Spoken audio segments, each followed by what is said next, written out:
এই 10 লাখ নাও আর আমার ফ্রেন্ড হয়ে যাও। কি করছো? এই কালো চশমা দিয়ে সব দেখতে পাও? আমি তোমার কার্ড চাই না, আমার কাছে টাকা আছে। অদ্ভুত মেয়ে তুমি। আজকে আমাকে একজন মেয়ে 10 লাখ টাকা দিচ্ছিল তার ফ্রেন্ড হওয়ার জন্য। নিশ্চয় পাগল হবে। আমিও এটাই ভাবছিলাম। এই দোকানের সমস্ত জিনিস আমি চাই আমার ফ্রেন্ডের জন্য। এখন তো ফ্রেন্ড হবে। স্ক্রু ঢিলা আছে নাকি? একবার বললে বুঝতে পারো না? চলো সরো। এ কি খাচ্ছ? আমার সাথে চলো, আমি তোমাকে চাইনিজ, জাপানিজ, ইতালিয়ান সব খাবার খাওয়াবো। আমি কখনোই যাব না। এই মেয়ে তো পিছেই পড়ে গেছে, আমাকে যেতে দাও। আরে চলে যেও, ব্যাগটা দিয়ে যাও। স্যারও কেউ বাঁচাও। তখন প্রিয়া তার ফোন থেকে পুলিশের সাইলেন্ট বাজায় আর ওদের তাড়িয়ে দেয়। তুমি এই অল্প একটু কাগজের জন্য নিজের জীবন বিপদে ফেলছিলে? কান্না করো না, আমি তোমার ফ্রেন্ড হব। সত্যি চলো আমার সঙ্গে। এগুলো কেমন খাবার? এটার স্বাদ অন্যরকম, খেয়ে দেখো। না না, দেখেই আমার পেট ভরে গেছে। কান্না করিস না, কেউ মুভি দেখেও কান্না করে পাগল? কান্না চলে এসেছে। ওই আমার পোশাক নষ্ট করিস না, কালকে শপিং এ যাই। ঠিক আছে, এখন ঘুমিয়ে পড়ো।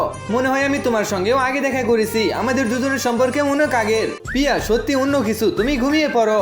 হ্যাঁ টিনা, আমি আসছি। পিয়া টিনার স্টার জার পায় আর ও ওটা পড়তেও লাগে। আমরা দুজন একসঙ্গে মুভি দেখি আর ওর খাবারে লুকিয়ে ঝালও মিশাই। ওর চেহারা দেখার মতো ছিল। আসলে পিয়ার কার অ্যাক্সিডেন্টের পর ওর স্মৃতিশক্তি হারিয়ে যায়। ওর যে কোনো সময় যে কাউকে ভুলে যেত, এমনকি ওর বেস্ট ফ্রেন্ড টিনাকেও। মনে হয় কেউ আমাকে মিস করছে। এটা কতবার হয়েছে আমার সাথে, তুমি বিরক্ত হও না? যতবারই হোক না, আমি তোমাকে খুঁজেই নেব। আর তখনই পিয়া আবারও ভুলে যাই। তুমি কি আর আমার বাড়িতে কি করছো?